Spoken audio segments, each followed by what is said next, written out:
Hey, Chicago. This is Chicago Speaks with Lori Elise. Pull this mic up a little bit closer to me.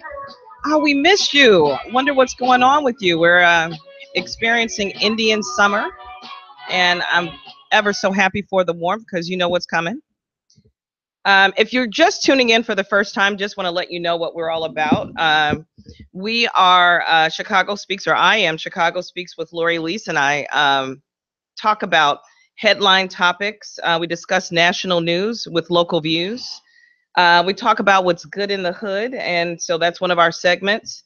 And we really, even though we talk about what's happening around the Chicagoland area, we do have a primary focus on what's happening in the minority communities, because a lot of times we're not completely represented. You know, sometimes we'll hear more about the negative news as opposed to the broad range of news that happens within the minority communities on a daily basis. So while we touch upon everything that happens, you know, that's newsworthy nationally and locally, we also want to highlight what's happening in minority areas and communities as well. We also have a fantastic boss business segment. Well, we'll be bringing to you different business owners who are doing dynamic things in a community, and just what they're doing in general, how they got started, what was their motivation, what area of expertise they have, and how it can impact you, and how it can you can actually support their businesses. We also have Be the Change segment, which really talks a little bit about civic engagement. I think so much about Mrs. Obama, who inspired this particular segment, Be the Change. That's something that is ever present on my mind, and I'm sure it's on your mind as well, to not only hear about what's happening in the community, but actually do something about it and be civic minded. So we've had different people on, such as Judge Travis Richardson, who is actually running for re-election, or for a judge again. And I've gone to a number of different events where there's either politicians or people who are really trying to help the community, who are actually running for re-election. So I will be talking a little bit about how we can get the word out, how we can get these signatures.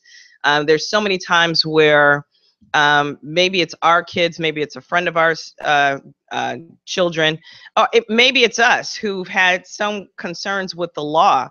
We want to know that there's going to be some representation with regards to who's on the bench that looks a little bit like us, that maybe has walked in our shoes to a degree and understands us, and as opposed to different people on the bench who may or may not know our story. So we want to make sure that there's a balance on the ballot. So we'll be talking a little bit about that.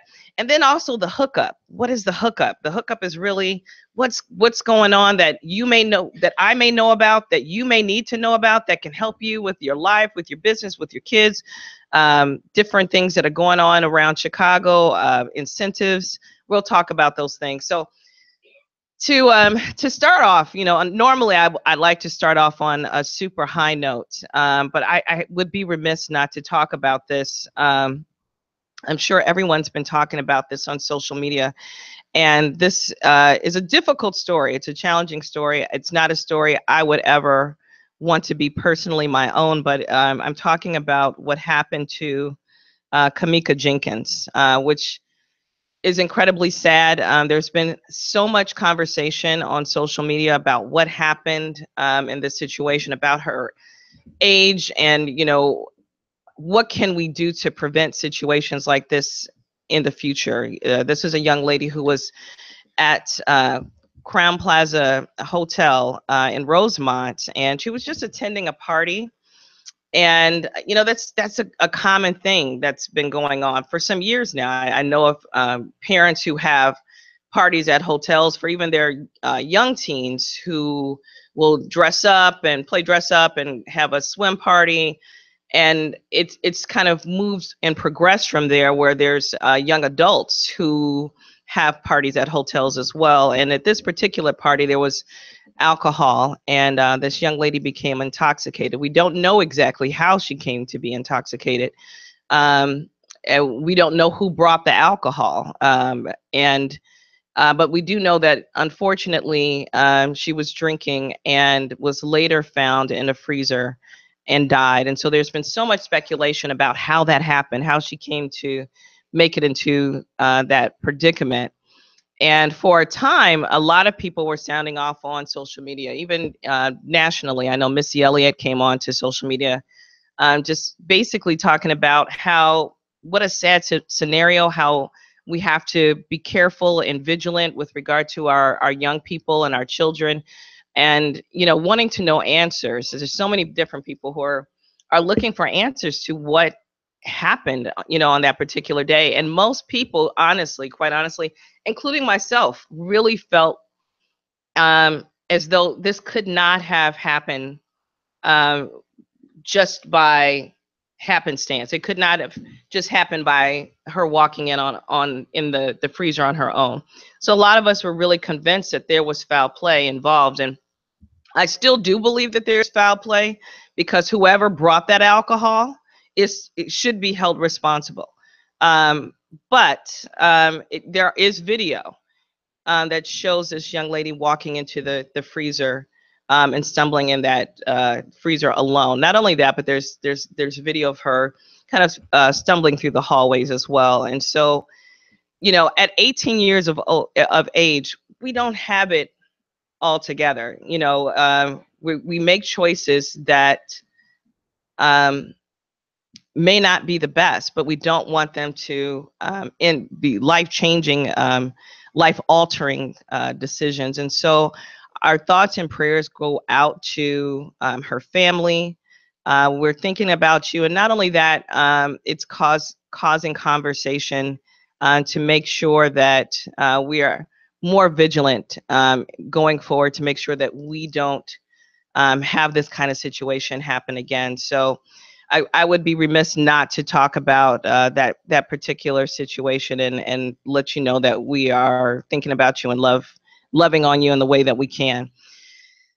So we're going to be just kind of moving in a different direction. We're going to be talking about so many different things. So many things are happening in the national news and national spotlight. I'm sure most of you have heard about what's been going on with the different hurricanes, and it almost feels like biblical times. I think about Al Gore and what he was talking about with regard to climate change, and how the water levels will continue to increase. And while President Trump may not have really viewed this as something of significance to act upon, the world views this situation very differently, and even Donald Trump would had to speak to it. So, we've had two hurricanes that happened. Hurricane Irma and Hurricane Harvey. And Harvey,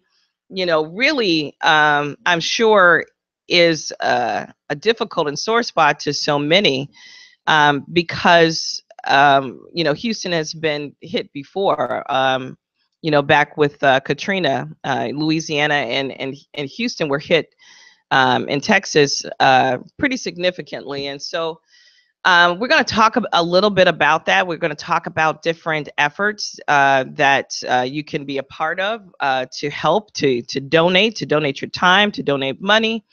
And, as we've got a kind of a twofold here. We've got Andrea Dillon, who's going to be joining us shortly for our Boss Business segment. And we're going to talk about, she's the owner of Bama J Catering, caterers to the celebrities, to the stars. And so I'm so excited that she's here.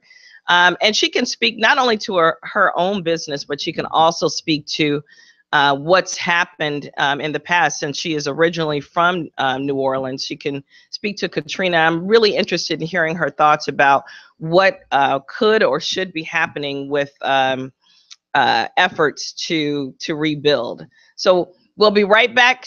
Chicago Speaks with Lori Elise, IntellectualRadio.com.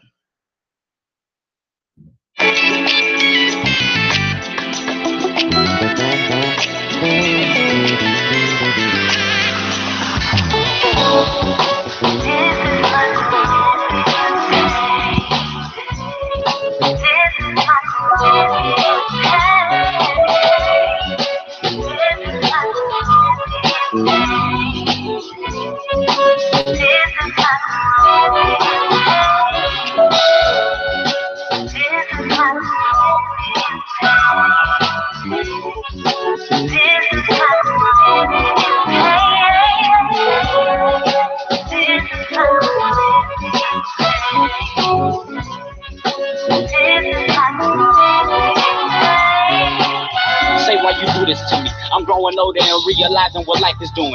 I came from the dirt, I'm straight off the boat. A new style, some new chains so I can boast. A new whip to make sure I move right.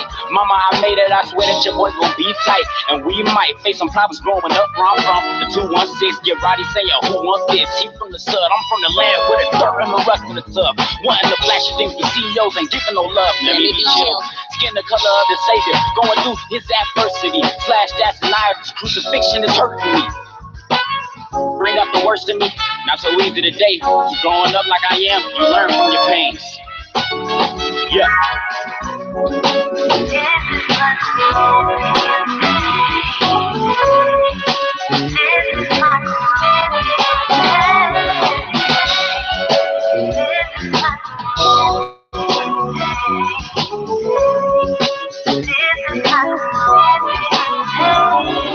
Pain is a form of art, and I'm using my art to write this. I'm talking pencil in hand till they cramp like it's off the writers. Who would have thought I would fight this? Feeling thing I'm nothing. Break away into pieces, till pieces bound to be coming. I can feel your pain is oozing out your soul.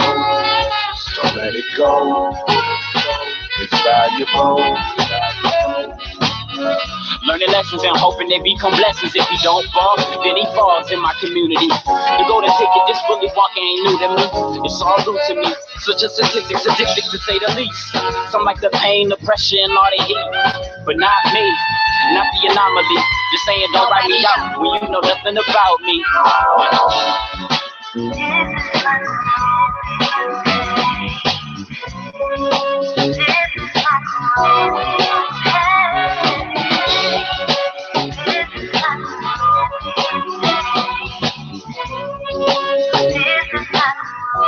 Hey, Chicago, we're back. Chicago Speaks with Lori Elise. We're on Intellectual Radio and iHeartRadio. We're so happy to be here again, and hope you'll tune in every Sunday morning at 10 a.m. We really are looking forward to bringing on a number of different candidates and just civic leaders. And right now, I'm super excited to have Miss Andrea Dillon back in the house today from Bama J Catering. Welcome. Welcome and thank you. Hi, everybody. Andrea Dillon, like you said, glad to be here again, Lori. Awesome. Glad you're here. So we've had some adventures. We were driving around Chicago maybe a week ago, and we can talk about this on the radio. It's a family show. It's a family show. No, this is clean. This is clean. Okay. We do a lot of stuff. So we were driving around in Chicago with the top down. And, it's Indian summer, which is fantastic. And someone referenced us, Elliot Hitchcock referenced us as Thelma and Louise, which might be appropriate. But we're running around town, taking care of business for Bama J Catering and taking care of business for my business, Gold Coast Concierge. And we're having a blast. And, I started thinking about the segments for today and just thinking about what's happening in national news in general. And I know that you have lived through, many different family members, just being from Louisiana, who have experienced just hardships with Katrina. Yes. And so I'm interested in, I would love for the audience to hear, some of what your family has experienced with Katrina in the past. And if you could kind of bring it forward to what's happening with the efforts and cleanup with regard to Harvey and Houston and Irma. Just your thoughts in general, I think could help us to focus on what needs to happen. Okay, well, first, let's say a lot of New Orleanians are still a little salty about the lack of help, and still today the lack of help that has been received from the general population, the United States, and you could drop food within 24 hours to a foreign country, but you couldn't get food to New Orleans for 4 or 5 days, which is just unacceptable. Yeah. And then now everyone's, text $10 for Harvey to donate. Still text $10 to Louisiana, because there's places in Louisiana, in New Orleans, that looks like Hurricane Katrina happened 6 months ago. And what they've basically done is certain neighborhoods not bring grocery stores back, not bring cleaners back, and making it very hard for people to survive so they can ultimately take their land. Because it's 10 years later and there's places that look exactly like Katrina just happened. And the government, the state, the people who want that property, they have no problem with waiting you out for 10 years. And if you can just imagine having to pay taxes on a piece of property that you can't even prove it's yours, right, and be displaced and not being able to come back home and get your job. So a lot of people just started over. And what some of the studies you're going to see, I'm sure 20 years from now, about how the old people died. My aunts pretty much died of heartbreak. They survived Katrina, but my aunts worked all their lives to pay their homes off, to pay their cars off, so they could live on their fixed income. And when Katrina hit, the insurance that they had did not cover that. So they had to help me understand that. Why would their insurance not cover it? I mean, I would think that insurance there would have to cover floods because it happens, somewhat frequently. So is it that the insurance carriers are not wanting to pay up? Correct. Okay. But it's a lot of things, a lot of moving parts to it. So a lot of the houses didn't have flood insurance. You don't have to have flood insurance if you don't live in a flood zone. Like the home that literally, if I would not have sold my house in New Orleans, I would be sitting pretty, because I had a half a block of prime real estate that did not get any water.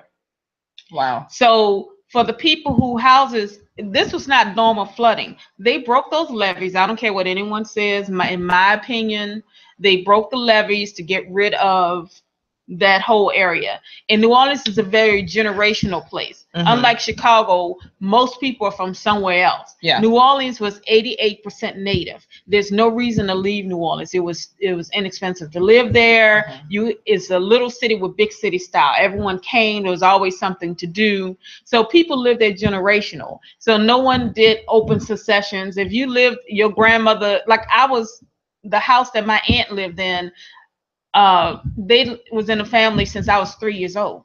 Wow. So I have a cousin who lives there, who his grandmother would have wanted to have the house, but technically and legally, that's not all of his house. So he has another cousin who wants him to pay him rent. But everyone knows that if my aunt was still alive, he could live in that house. That was his house. That was her will. Right. And a lot of things was willed. Like, I want you to live here. Like, if you died, you would want Kayla to have somewhere to live. And say your other son, because you're thinking, okay, well, my son has a career, he's married, he doesn't need the house. Kayla is single, so I think she should live in the house, and I'll leave the house to her. Right. Well, your son is thinking, I don't know why you think that. I want my house. So if you're gonna live in the house, you need to give me half. And those are the things that just people are battling over. On top of what's going on. Okay. You don't know. It was never an open succession, so she didn't write down. She didn't legally say, I want that, the house to go to X. So, and then if I can tell anybody, my biggest advice to you is, no matter where you live, any documents that you need to take pictures of it and put it on a cloud-based thing. Even your pictures, I have one baby picture, 1 or 2 baby pictures. All of your pictures, all of your artwork, all the things that people saved for you as a kid that you thought you were going to give to somebody is gone. Yeah. People had no, and don't bank. And I'm sorry, I love local banks, but please make sure that your local bank has access somewhere else. because people couldn't get any money because they were with local banks that only had ties to the local bank. They weren't part of a bigger network. So their money was in the bank and they couldn't get a hold of for days. Their own money. For days. Bank, your insurance paper, all of those things became an issue. And the insurance company, you can call and say, my policy number is, if you didn't have your policy number, they would just say, I'm sorry, you need to call back, click. I had a $700 phone bill trying to get policy information for my aunts who were displaced. Wow. You know, just crazy. Yeah. You know, staying on hold for hours and hours and hours, just, you know, just trying to get information. It's really, really bad. So the recommendations, cloud-based, get any significant information, whether it's pictures that you love to have, which a lot of people are trending or moving towards that anyway. But, you know, get your pictures, get your, you know, most importantly, really those important documents. Right. And I wonder if it's even wise to keep those important documents at home. Well, you should probably have a hard copy at home, but I just remember my aunt, when they came, you know, you go and pick up people or whatever. And when they came to pick up my aunt, she just took the paperwork from her house, but she has a lot of rental properties. So her mother was like, leave that stuff. We're going to go into the hotel and come right back. I don't know why you tripping. Yeah. Let's go. Yeah. So she left. She put all of that stuff back because, again, hurricanes are like snowstorms. People are like, why do y'all live there? Why do you live in the cold? You know, so when you know there's going to be a blizzard or you're going to be snowed in, you go to the store, buy all your rations, and you bunker down. The same thing with hurricanes. You buy all your stuff and you hunker down. Some people just can't afford to leave. Right. And that was my next question, because even though I hear about people hunkering down, you know, there's this view of, you know, like with the governor with regard to Irma was basically saying, or actually with the regard to Harvey, was basically saying, you got to get out. You absolutely have to get out. Right. We won't be able to get to you for days. Right. You put your own life in peril if you stay. And so for those who cannot get out, of course, my heart goes out to everyone in general. For those who cannot get out, I'm just thinking, man, there's got to be a plan, even for those who, if you're in leadership, you've got to know that there's going to be a segment of your population who absolutely can't get out. What are the resources that are going to be there for those people? And that brings me to another subject, you know, that you might have you know, some thoughts on. You know, a lot of people really came down on Joel Osteen, and I watched Joel Osteen. I gotta admit, I mean, I really think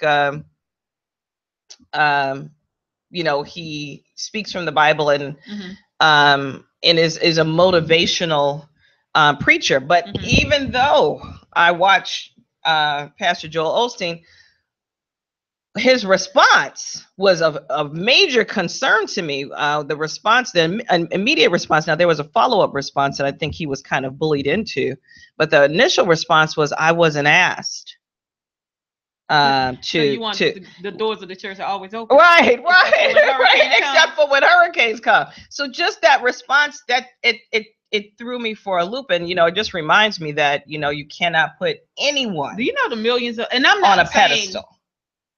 Well, first of all, do you know the millions and millions of dollars of damage that was done to the Superdome?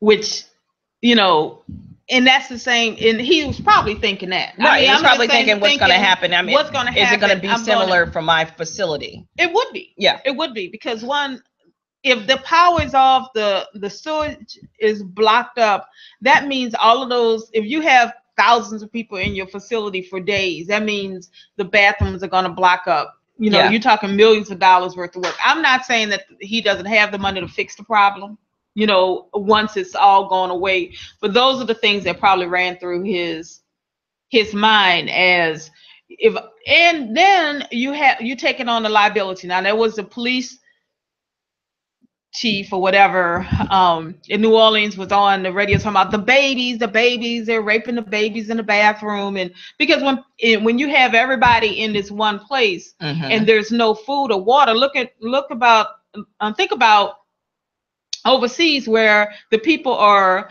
robbing and killing the tourists, breaking in the hotels and stealing all the money, beating the tourists over in St. Martin. Now there's no food, there's no water, and people literally fighting over the rations that's left. When people feel hopeless and helpless and they're confined to one place, it's chaos. And he's probably thinking, yeah, I don't know about that. Yeah. You know, and I think that's probably his initial thought. Yeah. And this is America. Why should that be? And I like Joe Olsen. I look at him from time to time. But seriously, why should that have to be his problem? Why you pay taxes? There should be the Superdome. There should be some dome or some other place, something in place. They're always asking us for taxes for all of these people, for all of these different layers of protection. Yeah. Why? That is a private person. Right. And but he serves. He says at least that he serves the public, and so I understand your point of view. You know, I think security for that. Well, you know, I definitely think that he definitely has a security detail, and I see it. Detail is got on a plane. The people who have money left. Right, but here's my thought. I think it is not necessarily the responsibility of all the businesses per se to open up their doors. There should be, like you said, there's money that's paid in taxes that should allow for different shelters and different places to open up their doors. And not only that, and spend FEMA money. And not only that, you know, I actually saw something on YouTube and on Facebook where these different people who were in the shelters who before, I think with Katrina, there was no plan. There really didn't seem like there was much of a plan. Whereas this time around, there was a little bit of a plan in place. And so you see people helping each other out and literally singing hymns, you know, in this place. But having said, right, it's going to change. Day but 5 or 6 without some water and some toilet tissue. Right, it's going to be different. But here's where I differ with your opinion. If you are claiming to be a minister and your first concern is for the public and is for the people, you don't need any civic person to tell you to do what you're supposed to be called to do for people. So in that regard, though I, you know, listen with some degree of consistency to his program, this was a great disappointment to me. Not to be, it wasn't a surprise because, you know, people are human. And so not everyone's going to act in the way that they ought, you know, initially. And eventually he, you know, kind of came back and, you know, made a statement and opened up the doors, but there was no problems with his lights. There was no problems with, you know, major flooding there. And, you know, you have insurance here. So I know that it may be difficult and you don't want your location to be messed up, but your primary role as a minister is to minister to the people and to be there for the people. So I think it was a big miss. Well, let me say, I'm not saying what he did was right. Yeah. So I don't want you to think I'm just being the devil's advocate on. All right. So if I was in charge and I knew a hurricane was coming and we spent all that money on FEMA and FEMA's supposed to be doing stuff. First of all, there should have been adequate enough shelters where he wouldn't have to open up Absolutely. his I facility. Completely agree. I get that. Okay, you want him to open up his facility for the people that's in that area, but FEMA should have been there and say, hey, we're going to make this a FEMA shelter. They should have had that in place because, again, you still need to have some kind of security to make sure things that because when they let people out, remember, they have to evacuate the prisons. They have to evacuate a lot of people. So you're not just talking about, you know, little baby mommy, whatever. Yeah. When they start evacuating people and they evacuating the prisons, they generally let the offenders that have the least amount of issues, you know, that, oh, I couldn't pay my child support, my taxes, but that's also, they're letting out sex offenders, stuff like that. Yeah. So that means you're putting all of these people with opportunity in one place for days and days. Yeah. So you need to have a level of control over that, because the next thing they're going to sue him because he didn't have adequate security. Yeah. And he knew that he was letting in rapists and everything. And think about the little girl. This was maybe like a year or so ago, 6 years old, at church, went to the bathroom by herself. Who would think went to the bathroom? A member of the church raped a little girl in the bathroom. Oh my gosh. And only to find out that when they did whatever it was, he was a sex offender. Well, churches generally don't do background checks on the people who attend church, because it's an open door policy. Right.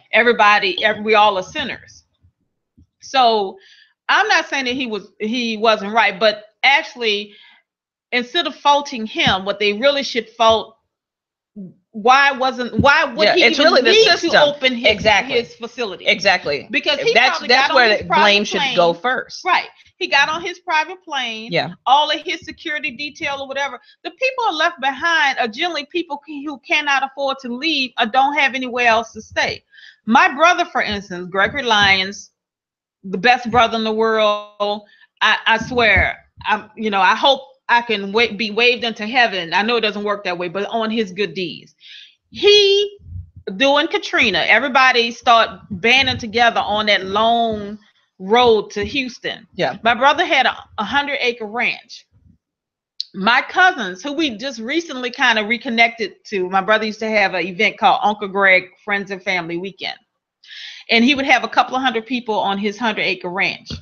My cousins headed toward New Orleans, asked if they'd stay at the ranch. They met 41 people while banding together on those highways, because the 6-hour drive is like 2 days, a day trying to get out of the city when everybody's trying to evacuate. Yeah. So they didn't have any, people are leaving, but don't have anywhere to go. My cousin said, hey, can I bring these people to your ranch? My brother had 41 people staying at his ranch. Oh, and my he only goodness. knew 3 of them.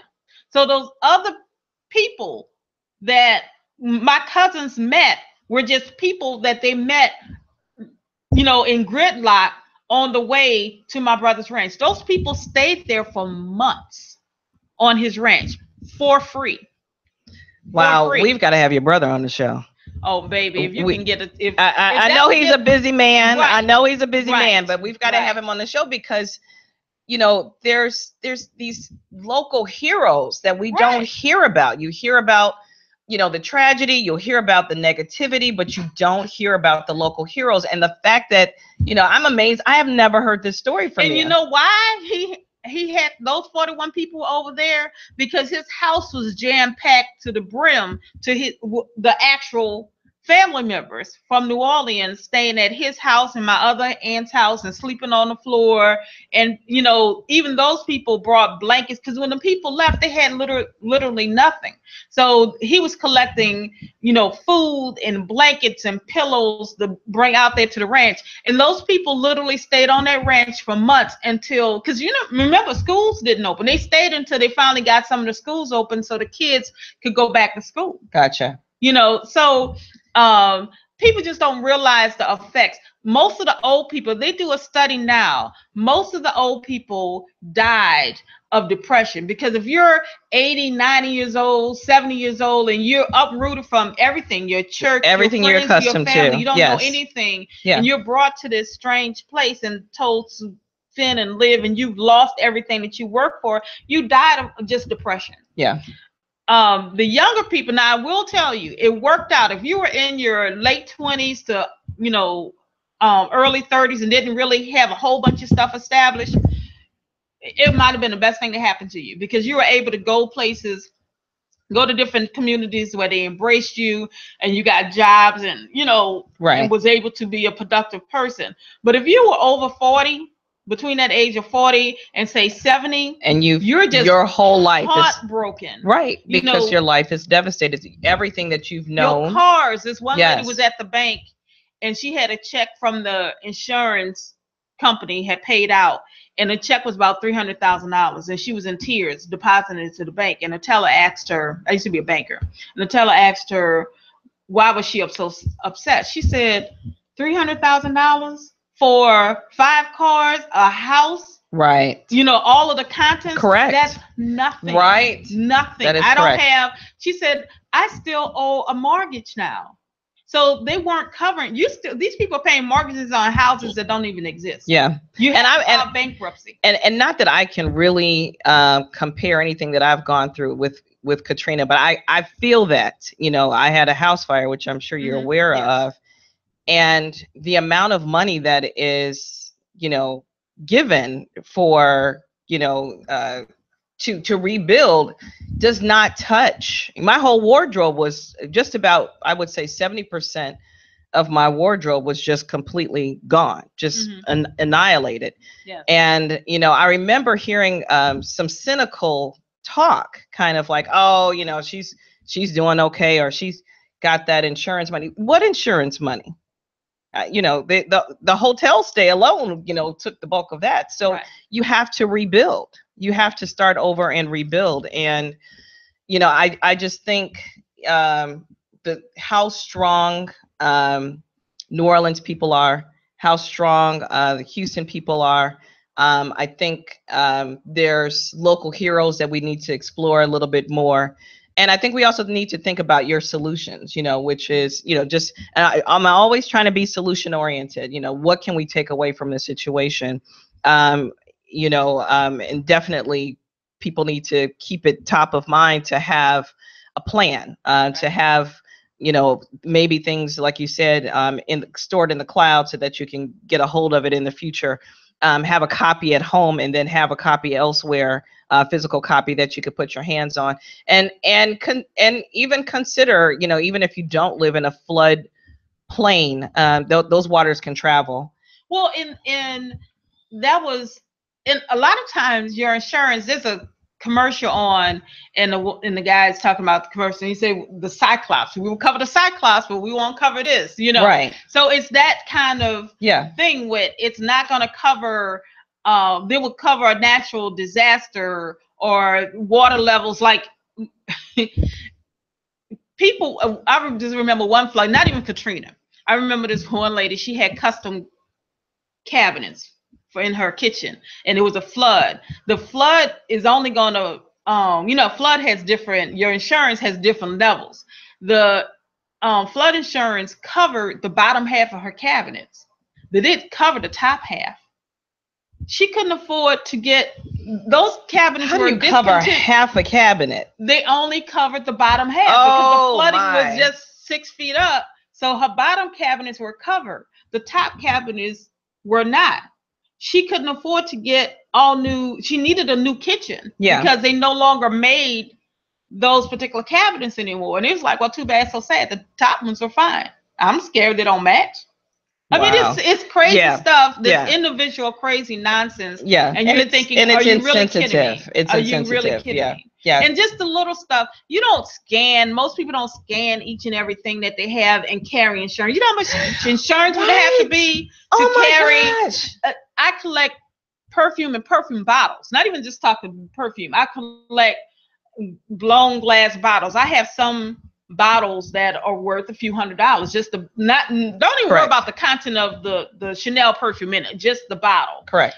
I don't scan that and put it under insurance, and not even just scanning it. You have to have insurance on it. And you're so right. I literally, when I was going through this whole process, they wanted me to produce receipts for so many things. So I had like 6 computers from my business that were in my garage that caught fire. Half my life was stored in the garage, you know, and so they wanted receipts for everything. I'm like, I bought this one in 2008. I bought this one in 2010. And for some things I was able to, you know, track down receipts, but it was infuriating. You're adding insult to my injury by asking for things that you yourself would not be able to call up for your many purchases throughout your life. Or not even thinking about it. So like, for instance, I collect Thomas Blackshear Christmas ornaments. Wonderful designer, black designer. And the ornaments, he retires them. So they usually cost about anywhere from about $45 to $75, maybe $100 when you buy them. But once he retired that particular ornament, it could be worth $400 or $500. Mm-hmm. My tree fell, broke all of my ornaments. No. I didn't have insurance on those bad boys. So it's that kind of stuff that you don't even think. So think about. But we now have to think about these things. Later we have on, to think it through. Just even if after Katrina, you're not thinking about your Thomas Blackshear ornaments. Right. You're just not thinking about that. So when even if you're telling the adjuster, here, these are the things that I know. You're thinking refrigerator, stove, oven. You're not thinking about every important item that you've purchased over the years. I went through a divorce. Let me tell you, ladies. We don't. Well, I want to bring. I just have one thing. Okay, all right. I want to talk about your business before we run out of time. I forgot about the humidors and the cigars. Man, to replace your humidors and cigars during the divorce. Who thinks about that kind of stuff? Who thinks about that kind of stuff? Right. Well, I understand. We got some takeaways, some things that we can use for the future. On your humidors and your put insurance on everything, everything. Put it on your kids. Put it on your on everything. Right. So, I was going to break away to come back to the next segment, but we were kind of running low on time, so we'll just keep on plowing through. But so you are the owner of Bon Manger Catering. Yes. And, I'm super. I got to keep that in the divorce. You got to keep. Hey, you know what? That's like with Ike and Tina. She was like, all I want is my name. Right. Oh, I had to fight for that name, Dylan, because my son's last name is Dylan. I was like, I'm keeping that name. Yeah. He's like, I want my name back. No, I'm keeping my business, my name, and half a child. That's what I got. And half a child. Half a child. I got nothing. Well, here's the thing with the half a child. I saw you on Facebook. And again, I'm always paying attention to what's, people don't have to become a part of what's going on in the world, and they can just have tunnel vision. But I love the fact that not only do you get involved, but you're like, listen, you are my son.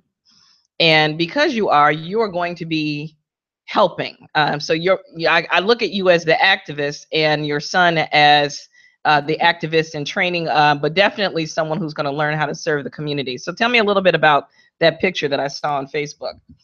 Okay, so I'm the bad parent because yes, I beat my child. Please don't come and say, I'm from New Orleans, and I'm telling you, my mother beat my brother within an inch of his life, and he is her best child. And now you have these children. I have a son who said stuff to me like, I told him, I said, come on, get up. We're going to go volunteer today. And he's like, volunteer? I said, yeah, you can get some community service hours. We're going to volunteer for the Hurricane Harvey and Irma stuff. And he's like, no, I'm just going to buy them some canned goods. I was like, boy, you're not going to go in the pantry and get my canned goods. You're going to go down and volunteer. He says, I buy it with my own money. I mean, I have a lovely child. I love him, but he has a sense of entitlement and he's very adult-like. So going to go volunteer versus playing with his friends on a computer was not part of his day plan. And he didn't want to get beat, or I say spanked. No, I beat him. Yeah, I say spank for, legal reasons. So anyway, yes, yeah, okay. Sorry, people, I didn't beat him. Right. My mother used to. You cannot be help to the community if you're in jail. So you spanked your child. That's what. Like little boy, he said he knew his rights. You got the right to get beat down today. I just think so. I brought him.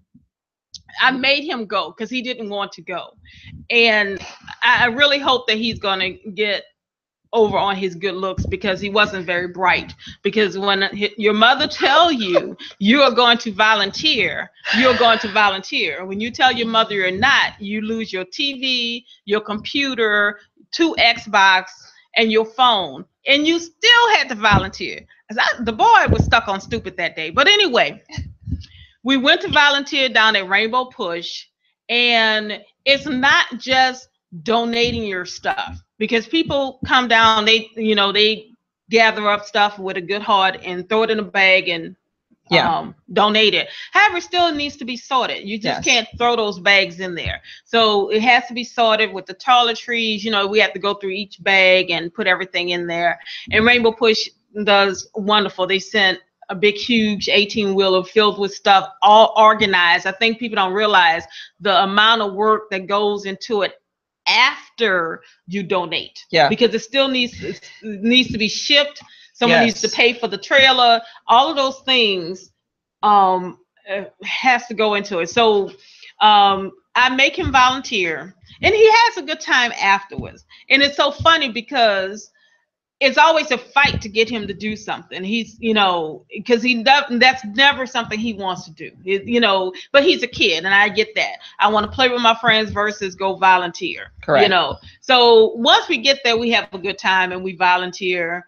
I made him volunteer all day. Had he listened to his mother, if he was a smarter kid and listened to his mother, he would have volunteered a couple of hours. But because he was defiant to me, he had to volunteer all day long. And, you know, and that is, I love it. That is like this is something that needs to continue. You know, I looked up different volunteer opportunities, and I noticed that there was opportunities with American Red Cross where you can go through extensive training. And then it really speaks to some of the things that you mentioned, because things have to be sorted.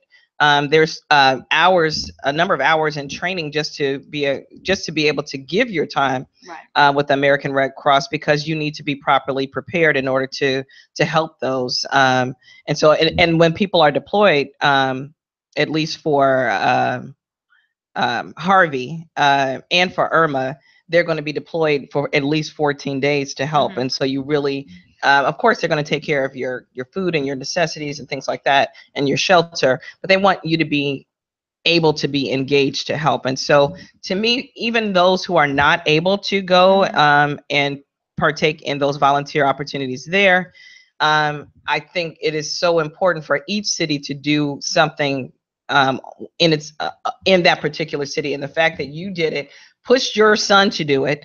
I'm sure, you know, eventually he's going to understand and be wiser and civic minded because of what his mom did. So even though they don't get it right now, I'm sure, you know, in time they're going to get it. But I applaud you for taking those efforts and, you know, bringing others along the way, you know, your son and other people included. I mean, it's always something. A couple of months ago, he wasn't pleased either. It was National Rebuild Day. So we went to volunteer with Ujamba Construction, which is the largest African-American construction company, and people who work for Ujamba volunteered to go rebuild. So they were painting houses, doing electrical work, and putting up new ceiling fans. So my son and I went, and of course he wasn't pleased either. That was another Saturday. That's okay. That's all right. And he got there, and you know, when he first gets there, he's looking like, you know, I can't believe this. And then people kind of like, what's up, man? You don't want, he's the only kid. Right. You know, what's wrong, man? You don't want to be here? And after a while, he kind of loosens up. And then we painted this lady's house, and he got to meet the elderly lady who the house belonged to. And once I think he attached a person to the work that he was doing, because we painted this woman's, it was a big, huge apartment. She lived in like a 3-flat or something, redid her entire house, painted it, electrical, plumbing. They put new light fixtures in all in one day. Again, Ujamba Construction did that for them. Just fantastic. And, which was wonderful. And once he got to meet the lady who he helped do the work, you can tell he felt kind of like cool to be a part of it. Yeah. You know, so I think a lot of times those are generally not the things that kids want to do on a Saturday, you know, afternoon. Right. But once they do it and you see that you're directly helping someone, meant to turn that off. You're directly helping someone, it makes you feel good, because the lady was very appreciative and she was like, oh, great, you know, thank you. You know, thanks for doing it. And so he's fine. He's a typical teenager. I think a lot of times the schools now make it part of what they do is community service, but they have them cleaning gardens and picking up trash. And I do believe if they spent more time touching or seeing the person that the work is actually going And the whole while I was telling him on the way there, I was like, Kendall, I don't have anybody but you. I said, so if you moved away and I'm here, someone's going to have to come paint my house for me. Right. That's right. Someone one day may have to do these things for me. That's right. And that's the thing that, I keep telling him, you don't have a very large family. I make Kendall do. Kendall knows how to cook, wash his clothes, all kind of things that he thinks I'm mean, but I want to make him self-sufficient because he only has myself and his father. He doesn't have any siblings, and we're his only relatives here. So if you can't take care of yourself, and I blame it on this generation. I really think that our generation started dropping the ball, and the ones below us won't even pick up the ball. But because we felt the sense of pride to get landscapers and have someone clean our house, and do all of these things that we used to do as kids, we had to get up and cut the grass and wash the dishes and blah blah blah blah blah. And because we did have to do those sort of things, we knew how to do it. Now there's someone who cleans the house for you. The maid comes, the cleaning service comes, the landscaper comes. So we have a generation of kids who are not even learning how to take care of their own homes. And I completely agree. We're running out of time. Okay. I thank you so much. Chicago Speaks with Lori Leese. We'll be back next week. Thanks so much. Bye, guys.